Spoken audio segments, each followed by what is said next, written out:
and welcome back to another chapter reaction. I'm Christine E. Schultz, your favorite Elvish author, and again we have Isaac, my lovely boyfriend. Hola!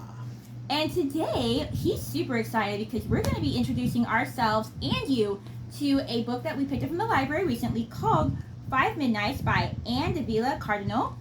This is by a Hispanic author, and not only that, but it's set in Puerto Rico, which is his home country. Now, I know that we were looking at this earlier, and you were having some thoughts on it. You were wondering some questions. I'm wondering if it's based on some Puerto Rican myths. That would be really cool. Yeah. Or some locations that I'm familiar with. That would be really cool too. That would be. So yeah, let's just get right into it and check it out and see what it's about. We're going to start, as always, with the blurb. Yes, he's right. He has to remind me because sometimes I forget. So strap on your elf ears, because that's the only proper way to listen to a book. And get ready to listen to 5 Midnights by Davila, Cardinal. The blurb says, 5 friends cursed, 5 deadly fates, 5 nights of retribution. When Lupe Davila arrives in Puerto Rico for the summer, she arrives alone. For the first time, she's traveling without her alcoholic father to stay with her uncle, the local police chief, and his wife. While her uncle is investigating a murder, Lupe scours the crime scene and tracks a lead the cops aren't willing to follow. Javier, I can't say his name again. It's a hard name to say. Say it, please. Gutierrez. Javier Gutierrez's friends are dying. 2 of his 4 best friends from childhood end up dead under peculiar circumstances. Now, Javier's best chance for survival is uncovering the reason behind the attacks and narrowing down the list of suspects. If Lupe and Javier can survive each other's company, together they can solve this series of grisly murders sweeping through Puerto Rico. But the clues lead them out of the real world and into the realm of myths and legends. And if they want to catch the killer before the killer catches them, they'll have to step into the shadows to see what's lurking there. Murderer or monster? I hope it's a monster. I kind of do too, and maybe will even be some kind of Puerto Rican myth or legend behind it. That would be really cool. So let's jump right in with chapter 1 of 5 Midnights. These ones aren't so much chapters. It looks like they're divided into dates and also characters' perspectives. So we have July 4th, 11:30 p.m., and we are in the perspective of Vico. Vico woke up with a start, his body bathed in sweat, his heart beating faster than it did when he was high. While he slept, the darkness had returned, a feeling that had followed him like a shadow for years, disappearing whenever he whipped around to see what was there. He pulled on his shirt and his shoes, grabbed the backpack from under his bed, and headed out into the night. A chill moved through his body as he drove down the dark, narrow cobblestone streets of Old San Juan, his SUV barely squeezing by the parked cars that lined either side. He looked over at the backpack in the passenger seat. To all appearances, it was a worthless, beat-up school pack. No one would guess the fortune of cocaine it held inside. He patted it as if it were a dog. He had to clear his head. This deal was too important to blow. He drove up Calle Norzagare? Yeah. Calle Norzagare, the street that ran along the edges of El Ruby, the barrio where the deal would go down. His car buzzed by the restored Spanish villas on the left, where wealthy young families tucked their children into bed, their homes snuggled among the 16th century fortifications that surrounded the island's tip. On the right-hand side, over the waist-high wall, and down a 50-foot drop lay El Ruby, where children went to bed with hand-me-down clothes and short futures. He parked his car a few blocks away from the wall, his electronic lock beeping farewell at his back. His ride was too good to park close to El Ruby. He'd worked too hard to build up his reputation and his bank account. He was the youngest player in the city, bought his first Cadillac Escalade at 16, his own condo in the Condado at 17. Now, on the eve of his 18th birthday, he was about to make the biggest deal of his life. His lieutenant, Kino, should have been with him, but at the last minute he got a call from Vico's sister, Marisol, Kino's on-and-off girlfriend, and backed out. Vico chuckled. Cabron let himself be led around by his nose like a castrated bull. He slung the backpack on one shoulder and lit a cigarette in front of the pink house that stood across from the entrance to El Ruby. The moon was rising high over the surf beyond El Morro as he crossed the street, the inky sky pushing it up over the buildings behind him. The dark night made it hard to see the crumbling stone steps, but he could have run them blindfolded. Vico had been going to El Ruby his whole life, since when he was little to visit his grandmother, but after he turned 13, to buy drogas with his friend Izzy, and now to sell them. Pana had to earn a living in the tanking economy. He loved the way the decaying cement and wooden shacks were painted in bright colors. And the smell. Salty ocean with notes of frying plankton, beer, garbage, and urine. Life. To him, El Ruby was teeming with it, unlike his old neighborhood, where families stayed locked up in their gated homes, pretending everything was fine. Pretending fathers weren't laid off, mothers didn't die, and kids came right home to do their homework. In El Ruby, everything was out in the open. Fights, love, drugs. No worries about what the neighbors might think. By the time he reached the bottom step, the moon was completely cut off by the buildings above.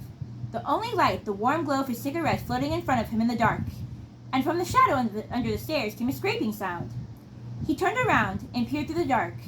Nothing. He shrugged and threw what was left of his cigarette on the ground. I'm just jumpy, he assured himself. $500,000 riding on this deal. That'd make any pan nervous, verdad? He chuckled and turned back. With the money from this score, he was going to throw one hell of an 18th birthday party tomorrow. Just then, he heard a rumbling sound, and a stone flew past his foot as if tipped. His chest filled with heat. His hand automatically reached in his pocket, the yellow skulls on his switchblade glowing even in the dark. ¿Quién está allí? Show yourself, pendejo, and maybe I won't cut your heart from your chest.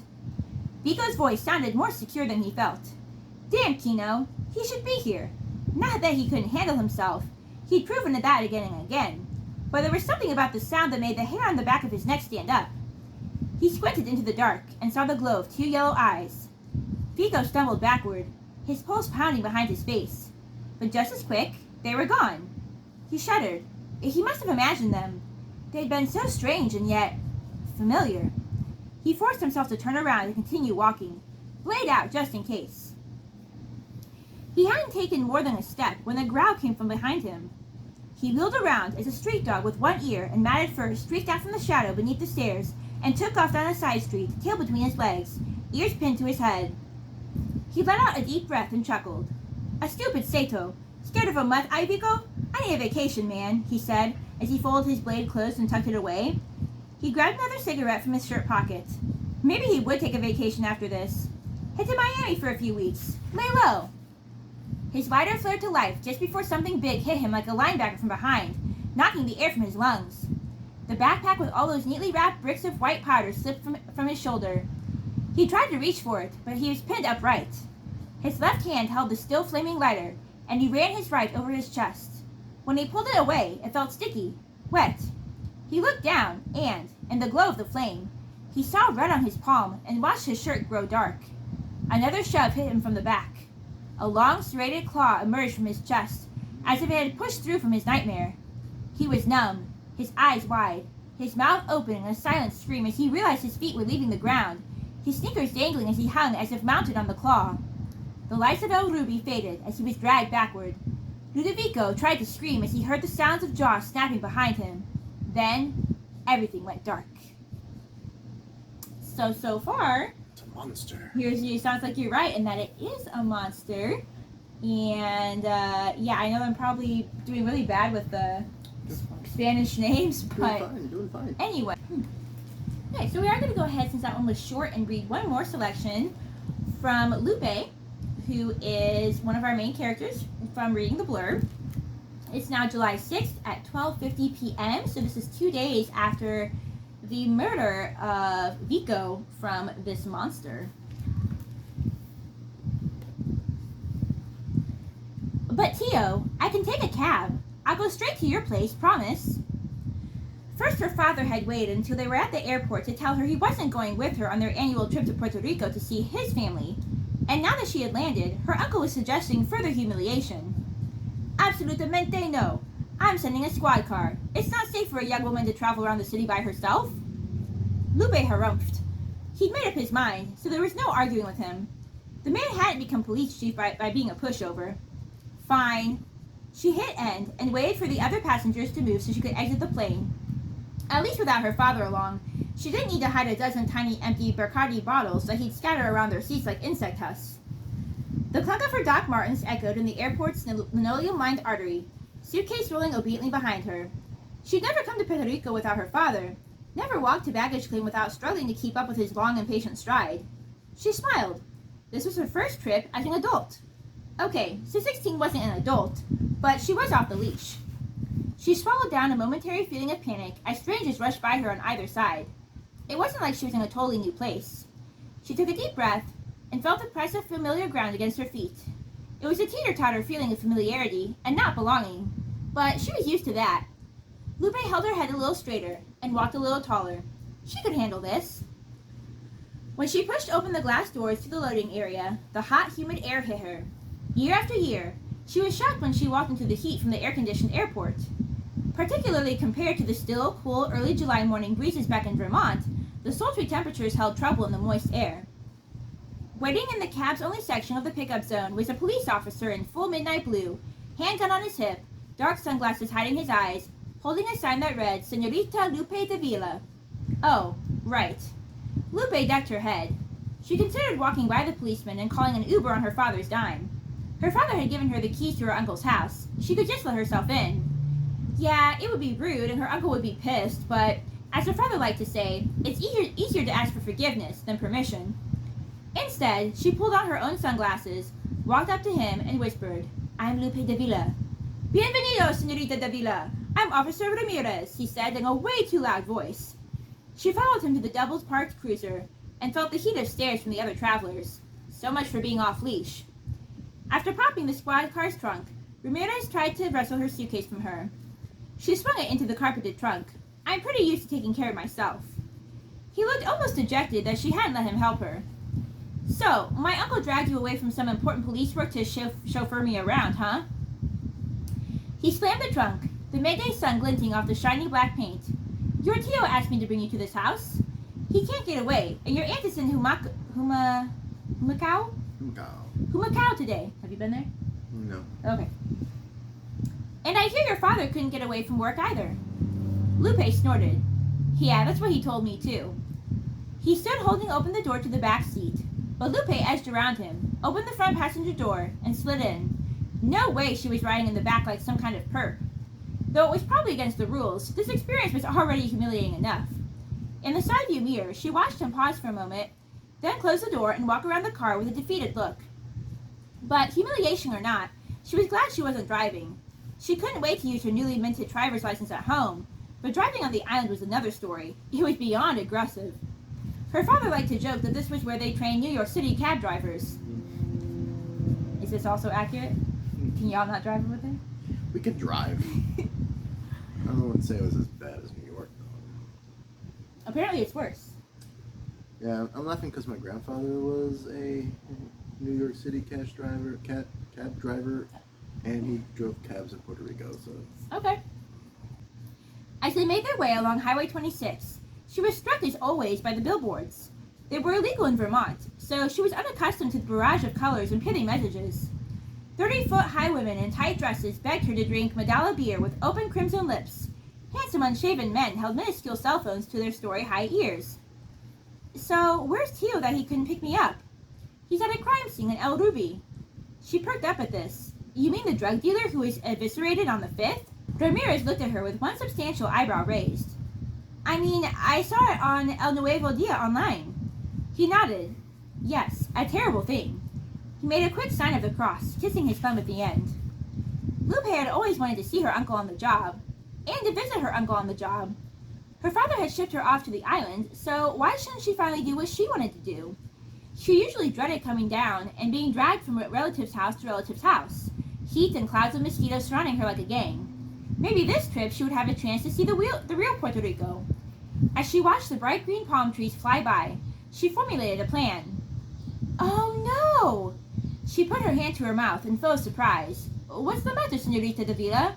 Lupe, call me Lupe, please. It's just the keys to Tio Esteban's house. My father was supposed to give them to me this morning, but I guess he forgot. She put on a concerned face as she laid her palm over the outside pocket of her backpack, as if he could see the keys hidden in its depths. Ramirez grimaced. I will have to call your uncle then. I'm not sure he would have me do. He pulled over to the highway shoulder and put on the flashing lights. She had to admit, she loved the lights. He pushed the speed dial button and Lupe could hear her uncle's booming voice on the other end, barking in rapid Spanish. Ramirez listened, nodding as if the chief could see him. Bueno. Si, jefe. Lupe watched him tuck the phone away in his shirt pocket. Well, what did he say? Ramirez pulled back into traffic and flipped off the lights. He wants me to bring you to the crime scene. Your aunt is 2 hours away.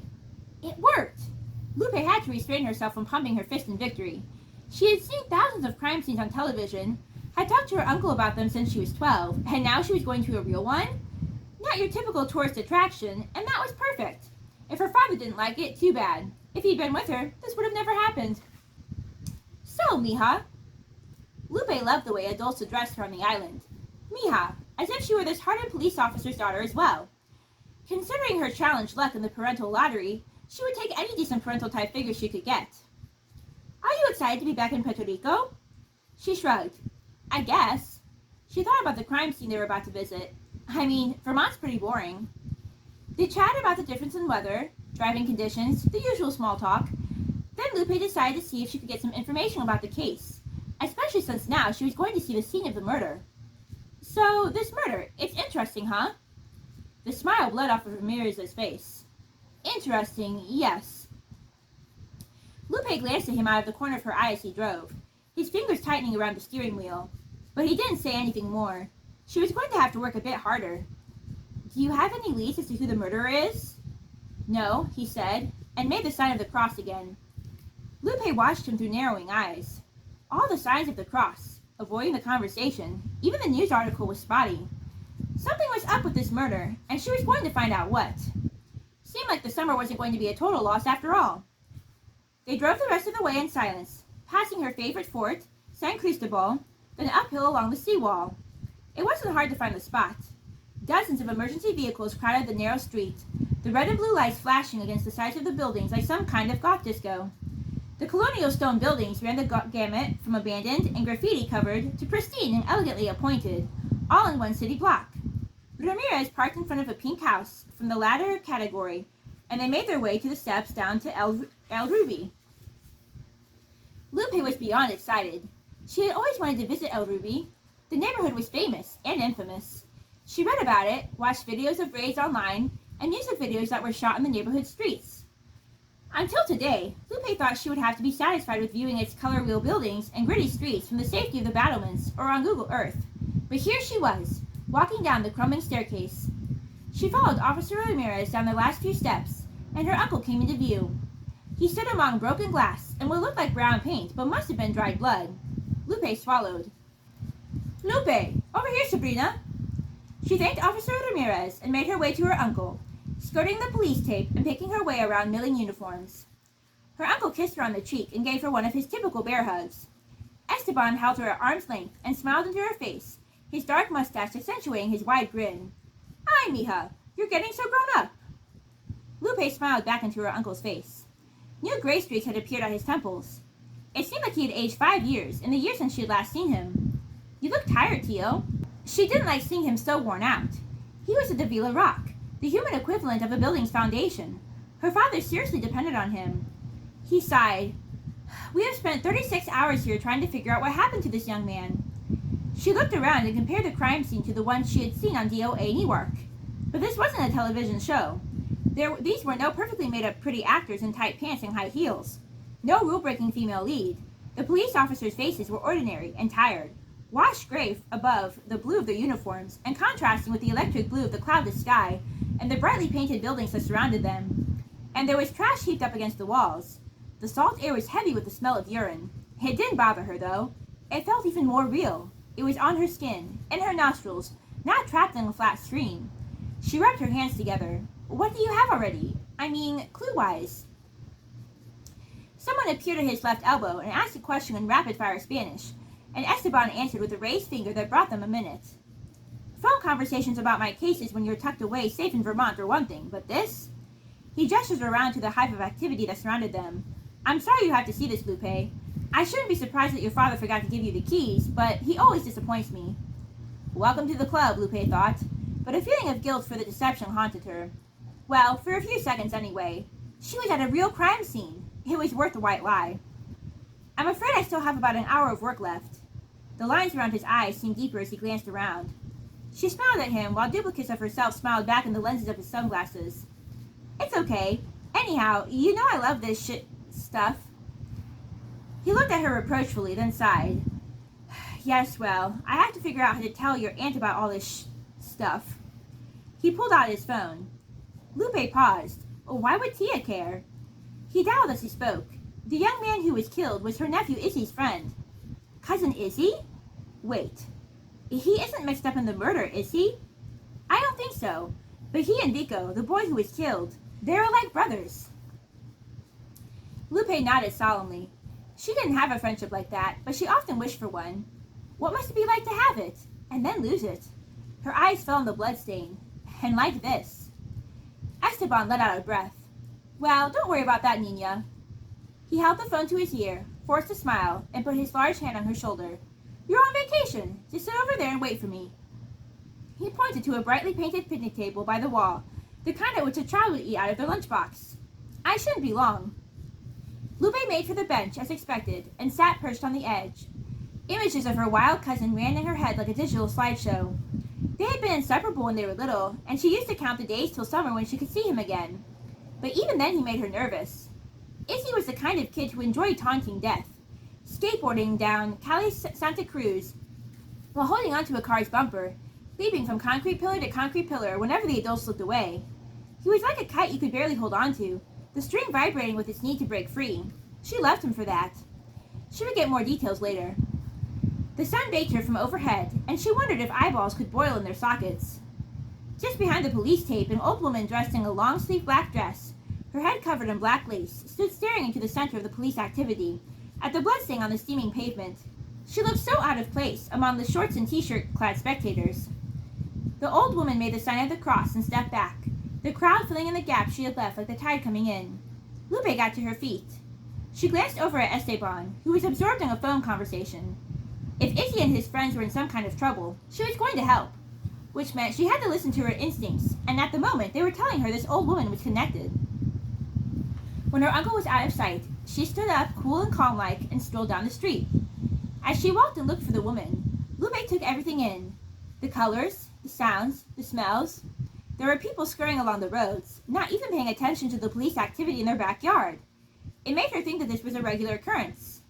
She sped up as she made her way down a main drag, looking for the black-clad figure. She couldn't have gotten far.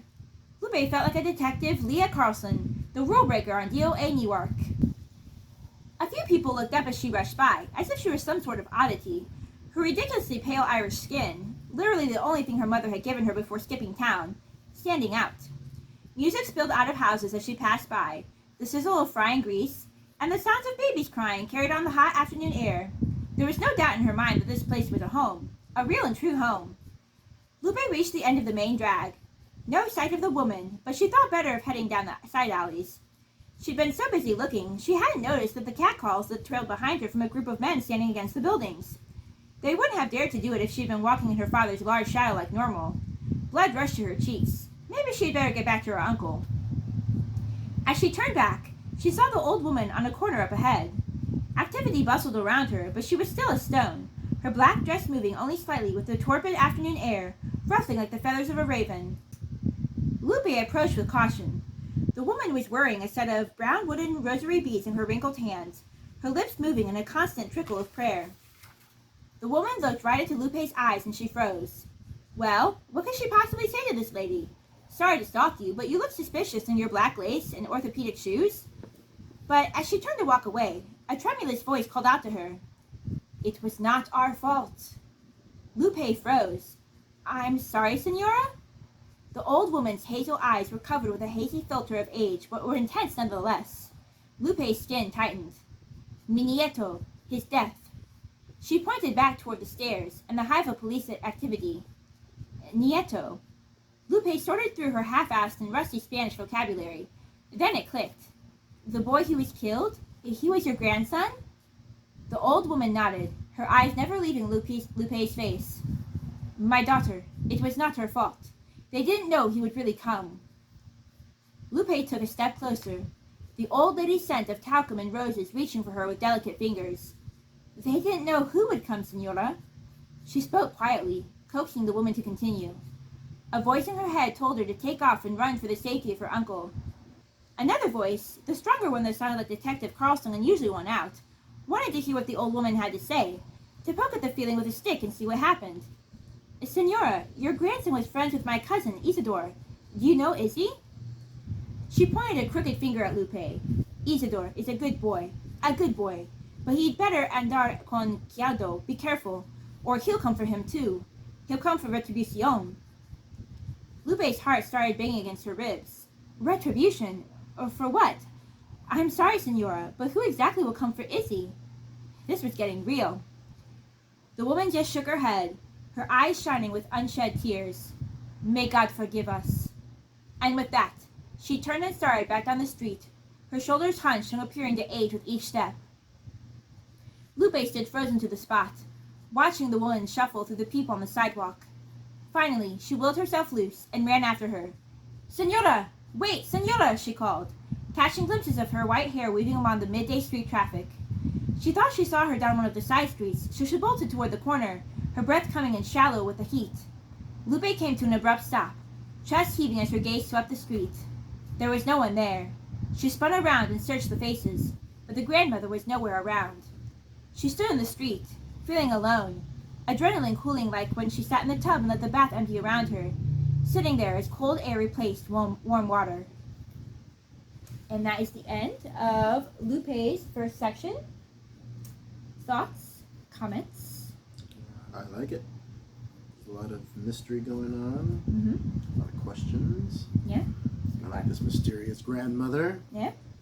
Yeah, it also already has kind of that horror vibe. Yeah. It sounds like, from what the grandmother's saying, that maybe the mother or somebody accidentally summoned this creature without intending to. Is that the vibe that you're getting? Yes. So. Grandmother definitely knows more than she's letting on, I think. Grandmothers always do. As they do. So, but yeah, let us know down in the comments what you thought of this reading. What you think of this book so far. If you've read it, what are your thoughts on it? Again, please give a warning if you're going to include spoilers. But yeah, on that note, happy reading, and we'll see you in our next video. Until next time.